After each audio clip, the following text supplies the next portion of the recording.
cottage. Mga anong cottage sila? 2, 4, 6, 8. Dalawa pa kayo para pagdating ng panahon. 2, 4, 6. Dalawa kayo. Matit. Hindi po malaki. Malaki daw. Yung pinakamalaking cottage na... Ano? Doon mo.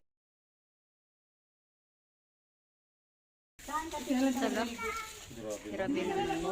Kasi yung sabi nito kapitbahay. Yung kapitbahay nga doon, may bayad pa eh. Tignan mo naman, di ba? Wala mga konsiderasyon yung kapitbahay. Kami nga nagpunta doon sa sightseeing. Bayad ako. 100 per head. Dito pag nag-sightseeing, tapos picture-picture, walang bayad. Dito. Dito sa amin. Kasi isa na rin yan sa mga marketing. Opo.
Sa labas.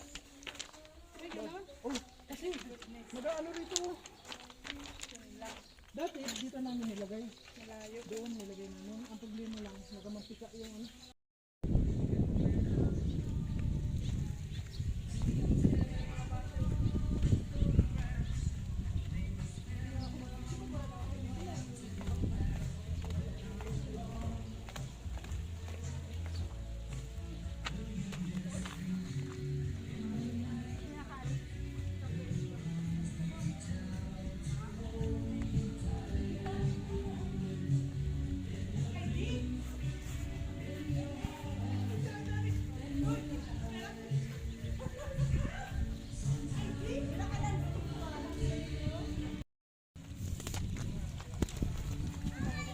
Nagbibidyo kasi. Oh my God. Oh my God. Bago tayo mag-iinaw, uulan na. Ay, bubo. Kaya Ate Maris. Parang naulit lang. Parang naulit lang yung ano.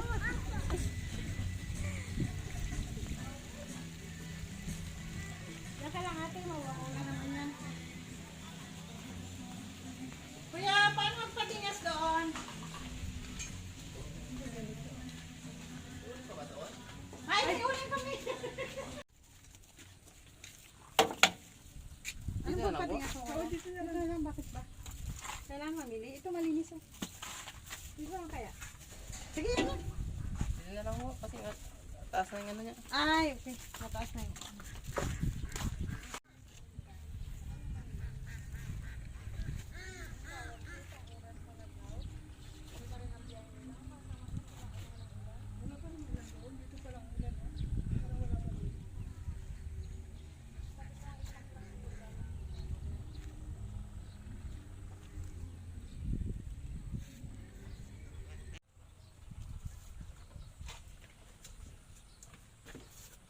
Ano, pag nagdingay siya, tuloy-tuloy na rin.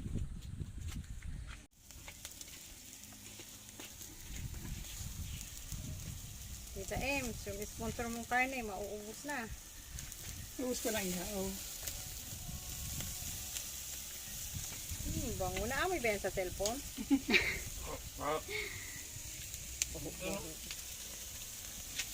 Sabay-bay. Ay, higa?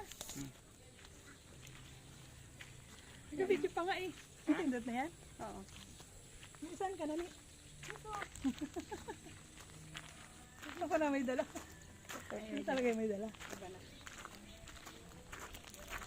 Ganun din kayo dumaan. Ganun din ba? Ito? Oo. Pasensya nyo na ako nakatulong ha.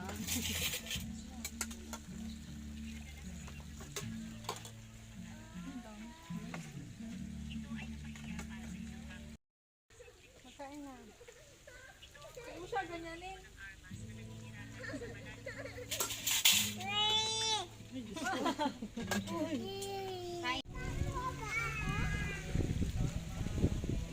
Alam ba sa...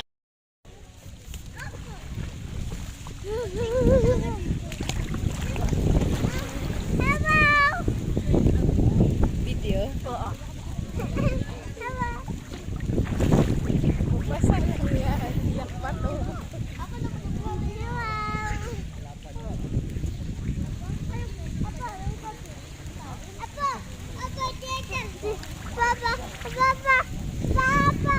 Basa.